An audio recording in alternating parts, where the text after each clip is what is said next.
కేంద్రంలో అధికారంలో ఉన్నది భారతీయ జనతా పార్టీ. ఈ అంశం మీద మీరు ఒక్కటి దయచేసి మీ మీడియాను కూడా ఈ విషయంలో మీరు ఏమనుకున్నా సరే, మీరు కూడా కళ్ళు చెవులు ముక్కు అన్నీ మూసుకున్నారు 4 రోజులు. అసలు ఒక స్క్రోలింగ్ కూడా వేయలేదు మీడియా. సిగ్గుపడాలి తెలుగు మీడియా.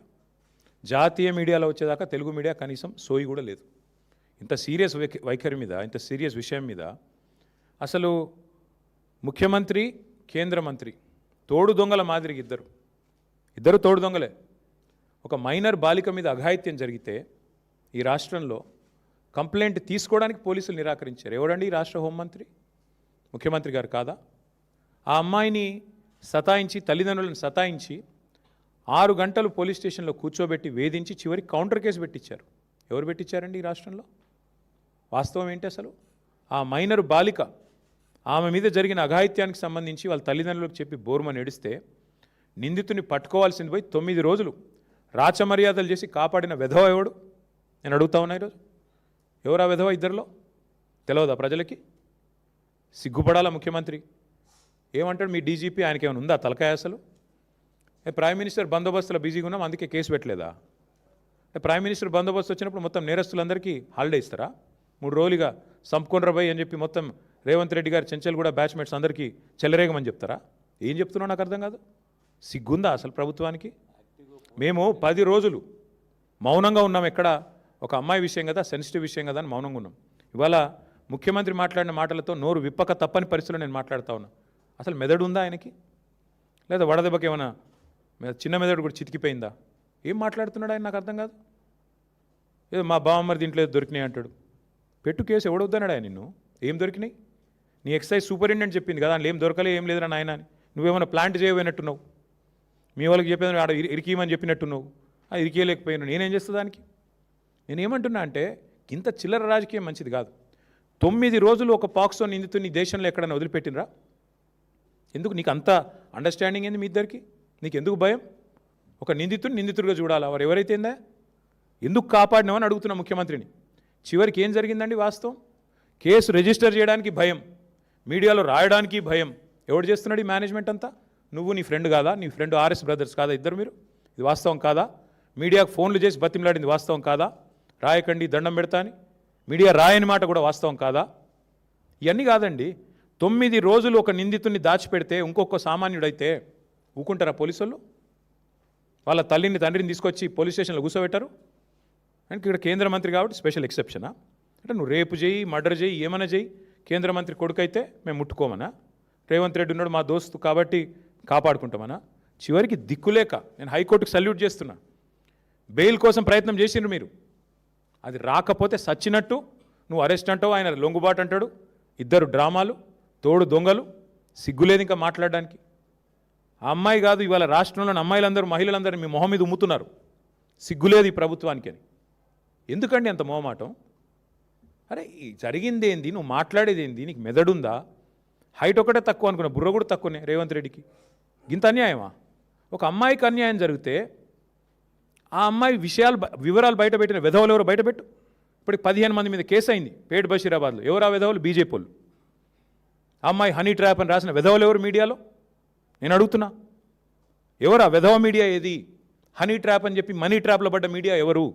వాళ్ళని అడుగుతున్నా నేను. సిగ్గుందా మీకు అసలు? ఇజ్జతుందా?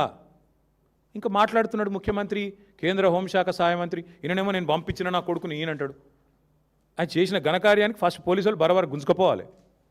నీవు దాచిపెట్టిన 9 రోజులు ఆ కుటుంబాన్ని బెదిరించినావు నువ్వు. నిన్ను కేసులో పెట్టాలి, సిగ్గుంటే రాజీనామా చేయాలి. ఇంకా మీదికెళ్ళి ఏదో చాలా ఇద్దరు శుద్ధ పూసల్లాగా, సత్యసంధుల్లాగా, సత్య హరిశ్చంద్రుడు కజిన్ బ్రదర్స్ లాగా ఏదో యాక్టింగ్లు, మళ్ళీ మీదికెళ్ళి దానికి ప్రమోషన్లు. ఏం మాట్లాడుతున్నారు అసలు? ఒక రాష్ట్ర ముఖ్యమంత్రి, మీరు హోంమంత్రి. ఏం మాట్లాడుతున్నావు నువ్వు అసలు? ఏం చేసేది ఉండే? చాలా సెన్సిటివ్గా హ్యాండిల్ చేసినావు. ఏంది సెన్సిటివ్గా హ్యాండిల్ చేసేది? ఎవడైతే పాక్సో నిందితుడు లోపల వేయాలి. మిగతా వాళ్ళకి ఇదే ట్రీట్మెంట్ ఉందా? 25 ఏళ్ళ జైలు శిక్ష పడుతుంది మిగతా పాక్సో క్రిమినల్స్ అందరికీ. 31 ఏళ్ళ జైలు శిక్ష పడ్డది ఒక ఆయనకి. మరి ఇవాళ ఇక్కడ ఒక్క దగ్గరనే స్పెషల్ ట్రీట్మెంట్ ఎందుకు భయపడుతున్నావు? మోడీ చెప్పిండా చెవులేమన్నా? ఎందుకు భయపడుతున్నావు? ఇంకా సిగ్గు లేకుండా నిన్న పనికిమాలిన మాటలు, పనికిమాలిన ఉపన్యాసాలు. నేను ఒకటే అడుగుతా ఉన్నా రేవంత్ రెడ్డిని, 9 రోజులు ఆ నిందితును కాపాడిన వెధవ ఎవడు? నువ్వా, కేంద్ర మంత్రి? చెప్పు. 9 రోజులు ఎక్కడ దాచిపెట్టారు? మీ పోలీసులు అంత పనికి మాలినోళ్ళు అయిపోయినరా? రేవంత్ రెడ్డి రాగానే దొరుకుతలేరా మీకు? కరీంనగర్లో తుపాకులు పట్టుకొని పొద్దున పూట కాలిస్తే వాళ్ళని పట్టుకోవడానికి 15 రోజులు పడుతుంది నీకు. ఎంత దారుణం అండి. రాష్ట్రంలో శాంతి భద్రతలు ఈ స్థాయిలో ఉన్నాయి. నేను ఇంకొక మాట అడుగుతున్నా, బాధగా అడుగుతున్నా బ్రదర్. మొన్నటి ఎపిసోడ్ చూసిన తర్వాత ఈ రాష్ట్రంలో ఎవరన్నా షికాయత్ చేయడానికి ముందుకు వస్తారా బాలికలు? అంటే ఎవడైనా అవతలోడు పలుకుబడినోడైతే వాడిని పట్టుకోలేము, ప్రభుత్వాలు కలిసిపోతాయి. వల్ల నేను మా నాయకుడు ఆర్ఎస్ ప్రవీణ్ కుమార్ గారికి నేను హృదయపూర్వకంగా అభినందనలు చెప్తా ఉన్నాను. మా పార్టీ జనరల్ సెక్రటరీ, మాజీ ఐపీఎస్, అద్భుతంగా పోరాటం చేసిండు ఆయన. సెక్షన్లతో సహా ఏది ఎప్పుడు ఏంటి ఎట్లా పెట్టాలి మీడియాను ఎప్పటికప్పుడు అప్రమత్తం చేస్తూ ప్రజలకు చెబుతూ మా పార్టీ తరపున ఆ బాలికకు న్యాయం జరగాలని పోరాడింది మా ఆర్ఎస్ ప్రవీణ్ కుమార్ గారు. నేను ఆయనను కూడా పట్టుకొని మాట్లాడతాడు. ఆర్ఎస్ ప్రవీణ్ జడ్జా? ఆర్ఎస్ ప్రవీణ్ జడ్జి కాదు, కానీ భవిష్యత్తులో తప్పకుండా నీకు పాఠాలు చెప్పే రోజు వస్తుంది. అది కూడా చెప్తున్నాను నేను, వస్తుంది. ఆ రోజు కూడా వస్తుంది, ఎక్కువ రోజులు ఏం లేదు. ఎందుకంటే నాకు ఆశ్చర్యంగా ఉంది ఇవాళ రాష్ట్రంలో పరిస్థితి చూస్తుంటే. రేవంత్ రెడ్డి గారంటే కూర్చొని పోలీసు ఉన్నతాధికారులతో సమావేశం పెట్టి దొంగలను ఎట్లా పట్టుకోవాలో చెప్తున్నాడట. నిన్ను పట్టుకున్నది వాళ్ళేనాయనా, మర్చిపోకు. దొంగలను ఎట్లా పట్టుకోవాలో పోలీసులకు బాగా తెలుసు. నీలాంటి దొంగల దగ్గర నేర్చుకోవాల్సిన అవసరం లేదు. నిన్ను పట్టుకున్నది వల వేసి ఉచ్చుబన్ని అందరూ అక్కడ కూర్చున్న వాళ్ళు నవ్వుకుంటా ఉండింటారు కామెడీగా, వీడు చెప్తున్నాడు ఏంద్రా మాకు అని. దొరికినోడు వీడు కూడా చెప్పేటోడు అయిపోయిందా అని. కాబట్టి ఈ ఎటకారాలు డ్రామాలు ఆపేసి ధాన్యం కొనుగోలు మీద దృష్టి పెట్టు. ఆ నిందితుడికి మేము గనక నోరు విప్పకపోతే ఆ బాలిక తరపున ఇవాళ అమ్మాయికి న్యాయం జరిగేది కాదు. ఇది వాస్తవం. హైకోర్టుకు నేను హృదయపూర్వకంగా ఆ అమ్మాయి తరపున లక్షలాది మంది బాలికల తరపున ఈ రాష్ట్రంలో నేను సల్యూట్ చేస్తా ఉన్నాను. ఎందుకంటే మీరు సరైన నిర్ణయం తీసుకోవడం వల్ల విధి లేక ఇద్దరు తోడు దొంగలకి ఆ పిల్లగాన్ని తీసుకొచ్చి అప్పజెప్పాల్సి వచ్చింది వ్యవస్థకి, న్యాయ వ్యవస్థకి. లేకపోతే వీళ్ళు న్యాయం జరిగేది కాదు.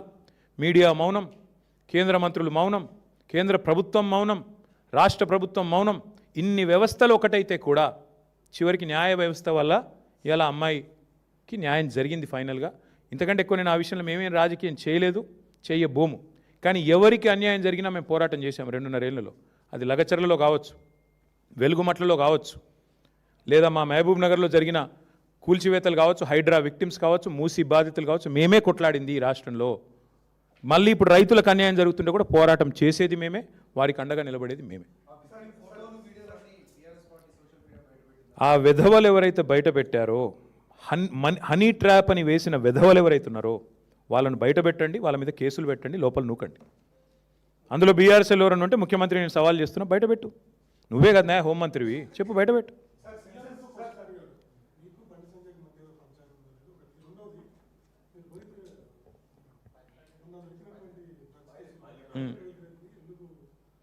బ్రదర్ నేను ఒక మాట, నేను ఈ పనికి మాలిన డైలాగులు ముఖ్యమంత్రి గారికి ఇప్పుడు కొడతానే ఉంటాడు. పాపం ఆయనకి ఏందో కానీ ఇంకా ముఖ్యమంత్రి అన్న ఫీలింగ్ రాలే ఇంకా ఆయనకి. ఇంకా కూడా ఏదో ప్రతిపక్షంలో ఉన్నట్టు మా మీద దుమ్మెత్తిపోవడం అలవాటుగా ఉంది.